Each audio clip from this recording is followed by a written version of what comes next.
Hey y'all, I figure it's time to give y'all an update on some of the propagations that I took cuttings from in videos in the, well, some of them were at the end of summer, some of them were in the fall, and some things I actually dug up that y'all have not seen.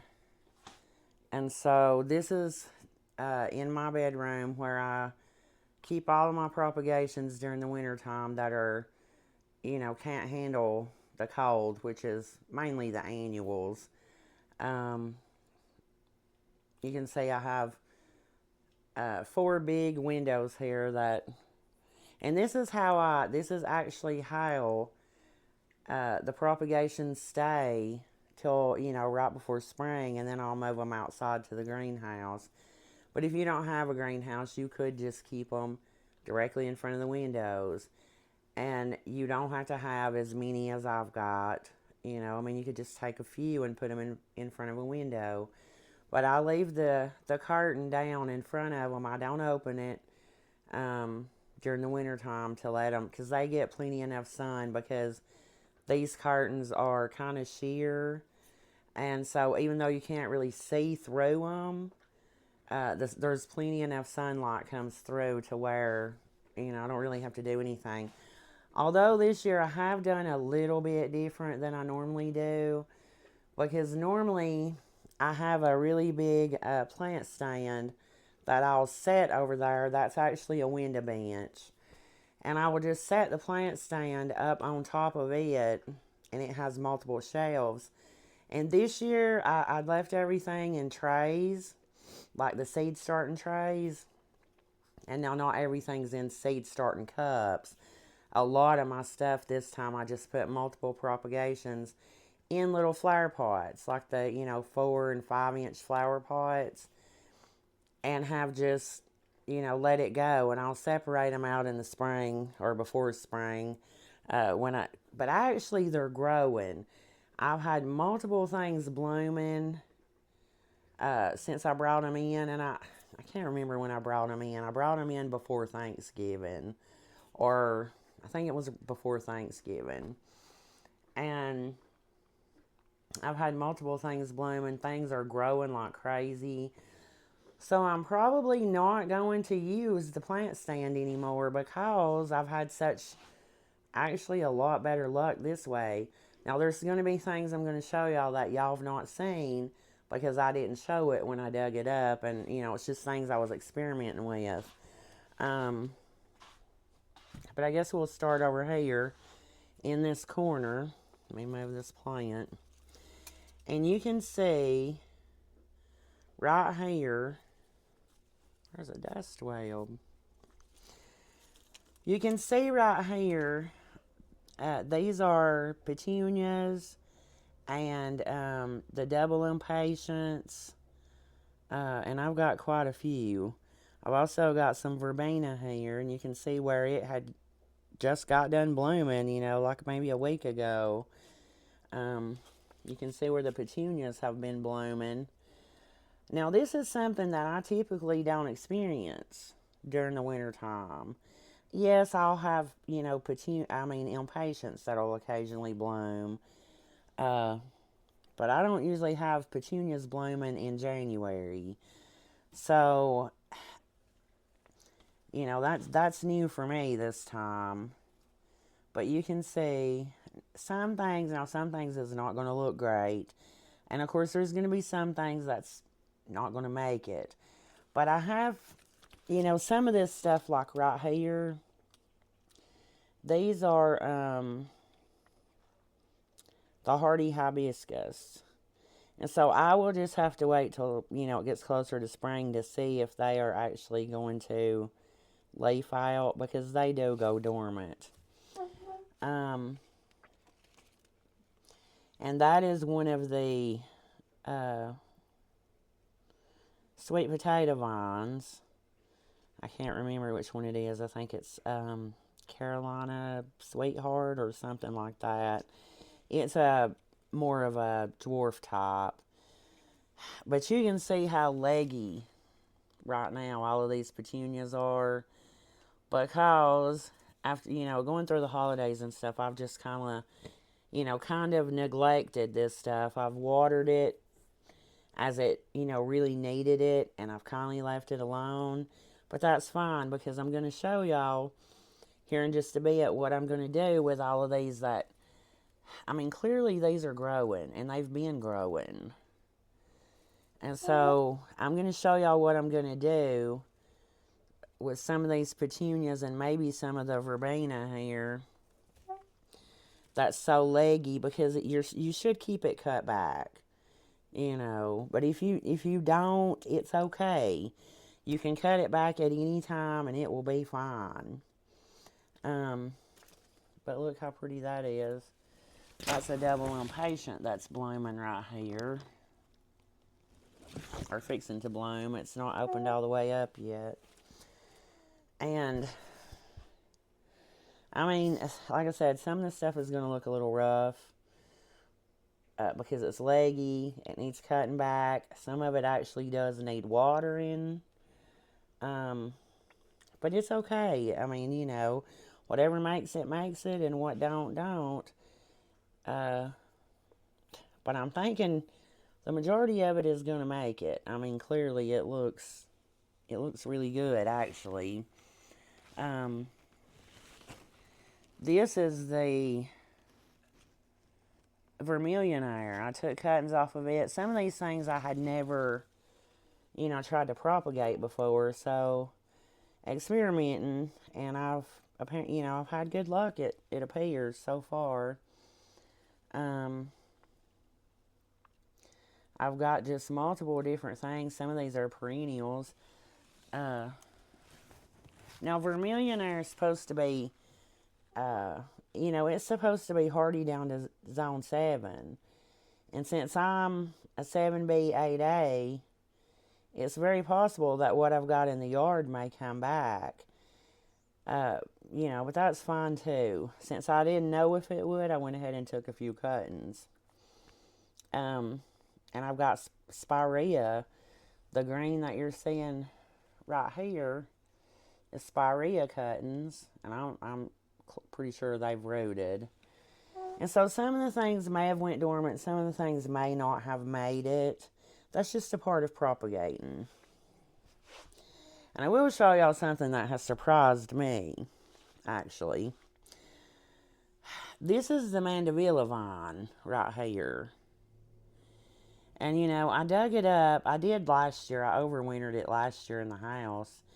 But it did not grow. It just kind of goes dormant, and I let it go dormant. But this year has been totally different. You can see it is actually vining. Look at this. Look at that. I'm kind of fascinated with the way some of these things have done. And I guess using the shelf, it blocked a lot of the light. So it kept them a little more dormant. But with it being able to, to get a lot more light, it's actually growing. And now I could, if I wanted more of this, I could just take off these 2 leaves right here and pull this down into a cup with some dirt and cover it over with dirt and lay something on top of it to hold it into the soil. And it would actually sprout and grow roots right here. But I don't know if I want to do that or not. I don't know that I need more than one mandevilla vine. But who knows, I might try it. I like experimenting when it comes to some of this stuff. This is the red pineapple plant. And like I said, if you had watched any of the garden tour videos, and I actually did do a video on this because this is an experiment for me. I've never grown this before. I'd never heard of it till when I picked it up on clearance at Lowe's during the summertime. It's actually a beautiful plant. It would make a beautiful house plant. Now there is some parts here, places that need to be cut off, where leaves have sort of died back a little bit. But look at all the new growth that's coming out of it. I mean, it's a beautiful plant. It is a little sticky. Makes me think of a yucca. And not as bad as like the yuccas in the yard, but if you back up against this plant, you know you've backed up against this plant. I'll just leave it at that. But it is beautiful. And so clearly I'm going to be able to replant this in the spring in the yard. And I know now that I can overwinter it. And this is something that I have never tried to overwinter either. I've also got propagations of this. And I'm going to show y'all that because I'm going to cut them loose in the later in this video, and we're going to pop one out and see how they've rooted. They're in these pots right here. I actually did a video on propagating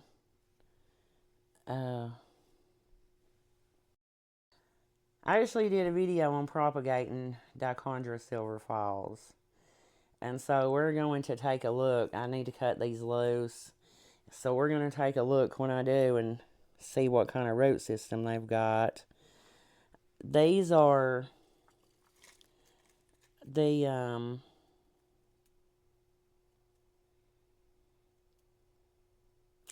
cane begonias that I took cuttings from.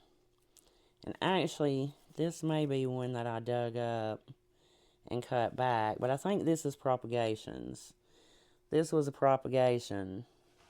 And somewhere over here, I will show y'all. Look at the sun patience. They're blooming. I mean, like I said, begonias.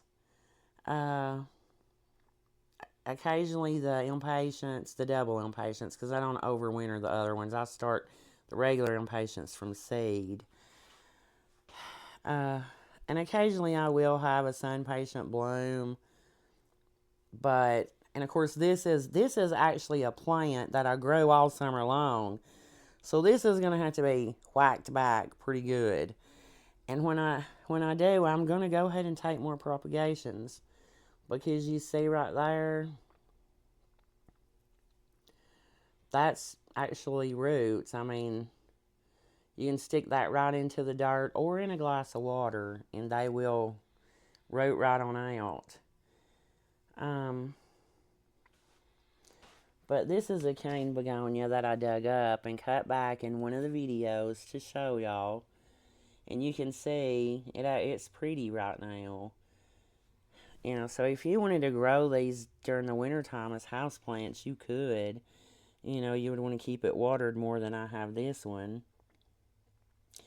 But I do have petunias here that I dug up that I'm not sure if they've made it or not, because they should have a few leaves on them. But now I have overwintered petunias that I dug up before, and it would actually be, you know, they wouldn't actually start shooting out new leaves, until it actually warms up. And so I'm not going to throw these out. I mean, they're already in here. I'll just, you know, continue to water them. Right now they're dry. And I may have let them dry out too much, you know, over the last couple months. And they might not have made it. But again, we'll see in the spring. That verbena looks rough, but it's alive. And I've got more of the dichondra silver falls here. And this is evolvulus. And while it does look rough, it's not dead. You can see right here, this one is going to try to bloom. Or it has just finished blooming, I'm not sure. These actually are alive. The one closest to the window, where it stayed cold, you know, colder, it's still green and looks really good. It's the one that I cut back in the video where I was showing how to dig up or propagate evolvulus. And this was, I just brought this in before it froze because I never did get to plant it. It was a very pretty colored coleus. And I thought that I would take cuttings off of it, which I am going to do. I just have not done yet. I'll probably just stick those in water when I do those. I do have a petunia down here that is leafing out. So, I mean, like I said, some of the stuff looks a little rough, but it's alive. And that's really all you got to do is keep it alive during the winter time. Now let me show y'all this grass over here right quick. Because they said, in all the videos I've watched, that you could not not dig up and bring in, like the Prince Tut grasses. Well, I dug it up, and I brought it in, and I cut it all the way back. There was no leaves, or whatever you call those plumes. There was none of those on them. They were just all cut back just like that when I brought it in. And you can see, it's got one there, and two big ones here. So in the spring, I will divide this. Probably be able to divide it in at least in half, but maybe into 3. And so that'll really save me. I love this grass near the lily ponds. But it's also beautiful in pots too. You know, even if you don't put it near water. So that'll be a big money saver. I can't remember how much I paid for just one of those last year. I think it was $13 or $14. Anyways, you know, this is a big money saver, and I enjoy doing it. I like experimenting with the plants, you know, seeing what will propagate, how easily it is to propagate. You know, is it easier to take cuttings, or is it easier to dig something up? You know, it depends on what you're doing. Some things is easier to just dig up and cut it way back and just let it go dormant. And then some things is easier and better to overwinter from cuttings because it's shorter, you know, and just easier to manage if you don't have much space. But I wanted to show y'all over here. I was able to propagate, and it's clearly rooted. It's putting on all new leaves.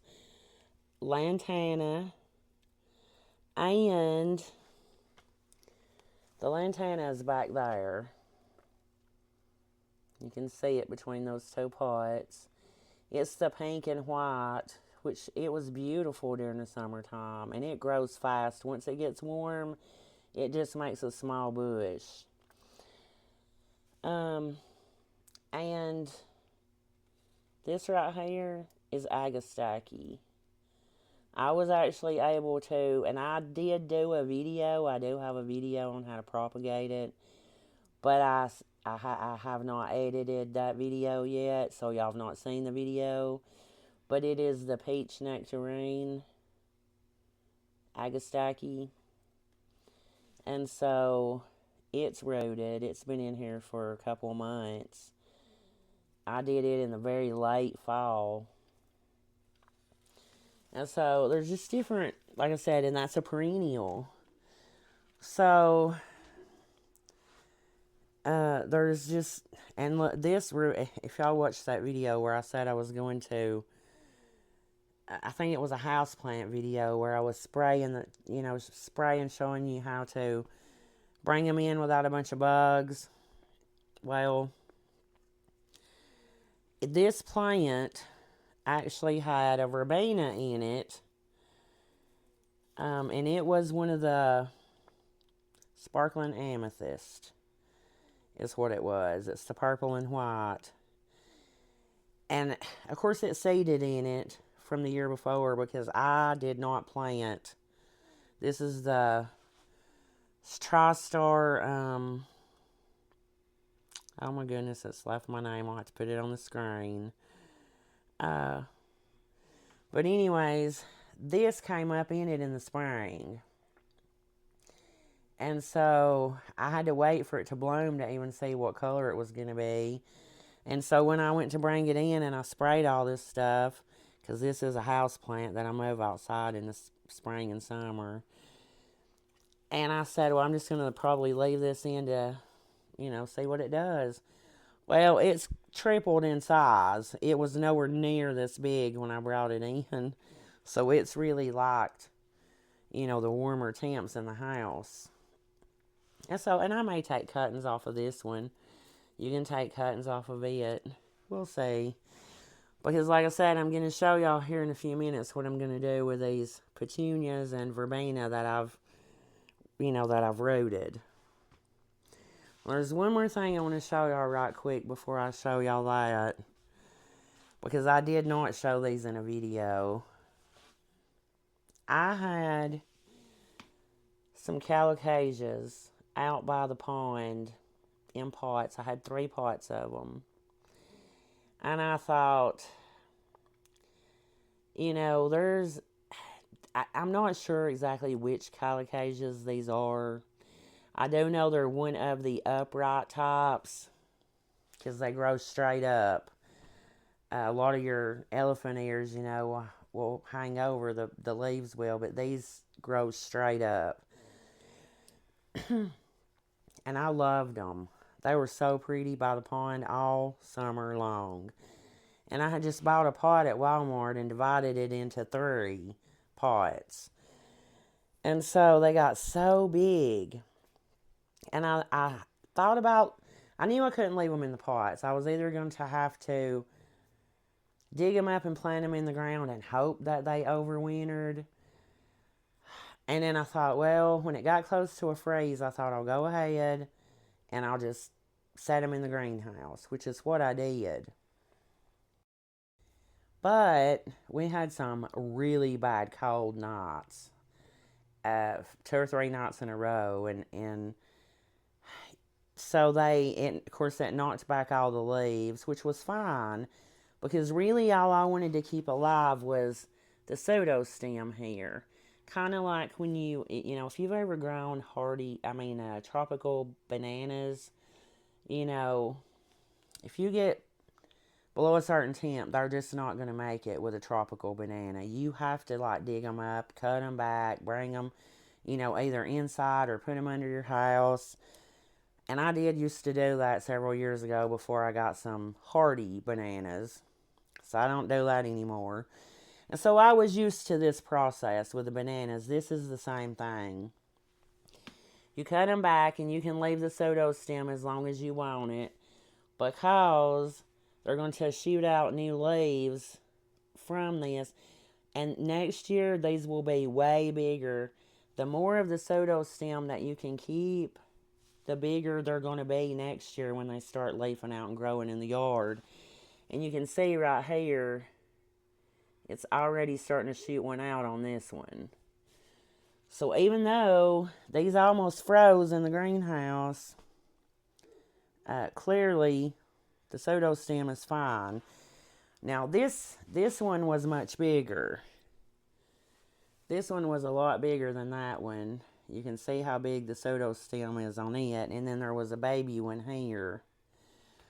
And this one actually is shooting out a leaf. This, you can see right here where it's already trying to shoot it out. That part needs to be cut off because clearly it's, it had got froze. And then the same way with this one. You can see that's a leaf. So these should be, oh, and there's a good leaf. That one's got no damage. That one actually has shot out since I've brought them in the house. But these will be really big this year because the pseudostem is already, well, on this one it's probably a foot and a half long. So,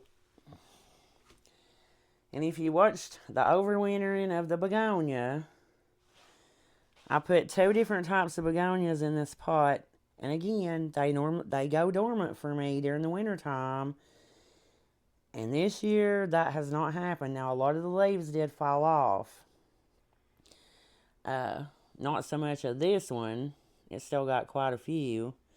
But the Pegasus begonia. But look here. It's putting out new leaves right there. These are the original, two of the original leaves that were on it when I brought it in. And then it's putting out new ones in the middle. So, again, I probably will not do the shelf on the window bench because I've had much better luck with just keeping them in trays. Now, these over here are not in trays, they're in pots. I didn't have enough trays to set them all in. But all the cuttings over here, they are in trays. It's just your regular seed starting trays, even the ones that are in the pots. And so, I'm going to take y'all in yonder and I'm going to show y'all what I'm going to do with these leggy plants that I've not kept cut back. So let's go take a look at that. Okay, y'all, I've brought this in here to the kitchen, to the table. And for the sake of trying to keep this video not as, trying to shorten it a little bit, I'm probably going to end up doing a part 2 where I show y'all how to take cuttings from the cuttings. That'll probably be the title of part 2. This one is going to have to be pulled down, and I know it's rooted good because this first pot, when I went to pull it out, I actually pulled roots loose, or maybe it was the second one. There was roots in the bottom attached to the top of that dirt, and so I'm gonna try to set all these out of here.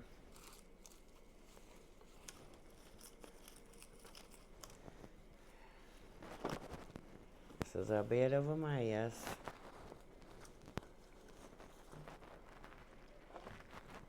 Okay. I think I probably should start with this back one here. And what I'm going to do, now if you have not watched how to propagate the Dichondra silverfalls, you probably need to watch that video or you're not going to understand exactly what I'm doing here. Let's cut this one loose here.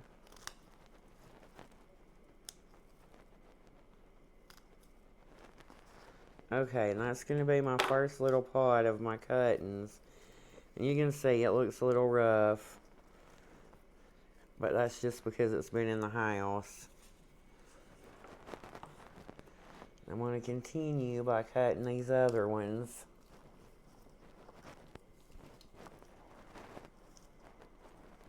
Well, that one's already cut. I guess I got it with that other one. Okay. Let's see, this is going to be one of my cuttings here.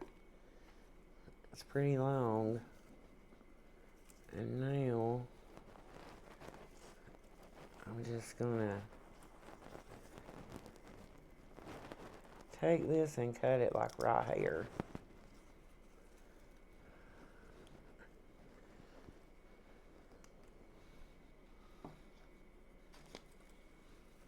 Okay.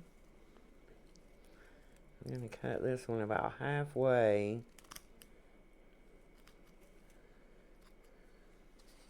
As you can see, I'm going to have cuttings on both sides. It's going to be, it should have roots in the middle. We're going to take a look here in a minute and see what we've got.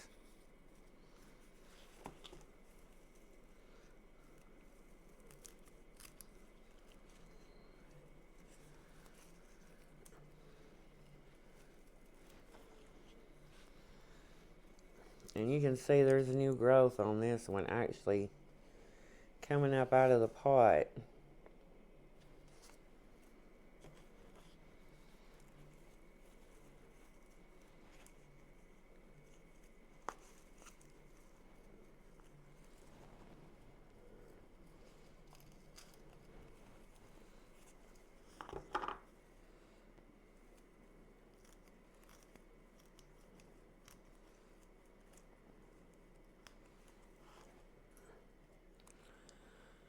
Well, this one got pulled out of the pot because it was attached somewhere back here. But it doesn't matter because you can see that's new growth. And so I'm just going to take this one and cover it up a little bit. I don't want to pop this one out since it was pulled loose, but it's got some good roots right there. That's the roots. If it focuses where you can see. And I'm just going to cover those up like that. Okay. So we'll leave that pot alone.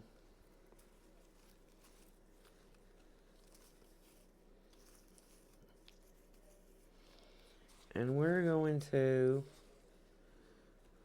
I have made such a mess.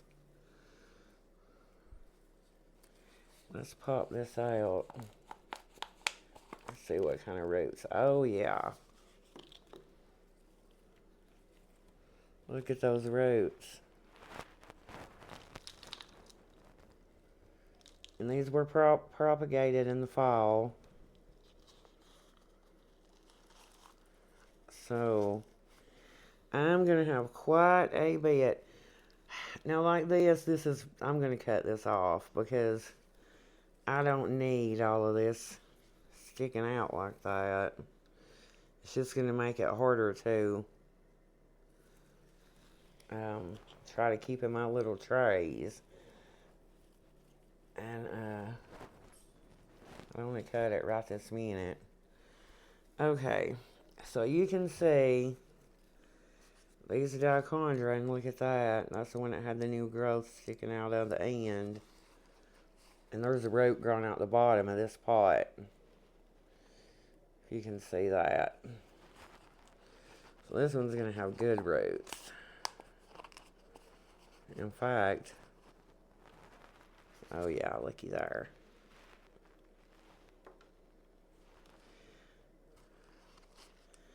And so that's all there is to rooting the dichondra. I didn't even cut it loose. It did make it a little complicated bringing it in the house because I did it so late in the fall. Like I said, this is one that you really want to do this one in the, during the summertime where you can, just put it in the little pots and let it go. And then before you bring it in to overwinter it, you can cut it loose and not have the, mess that I had in that pot. And now with that being said, I still have the mother plant here that I took all these cuttings from, and I don't know if you can see how long it is. This would need to be cut back. And if I wanted to, I could stick some of this in more little cups and make more. I don't think I need to do that.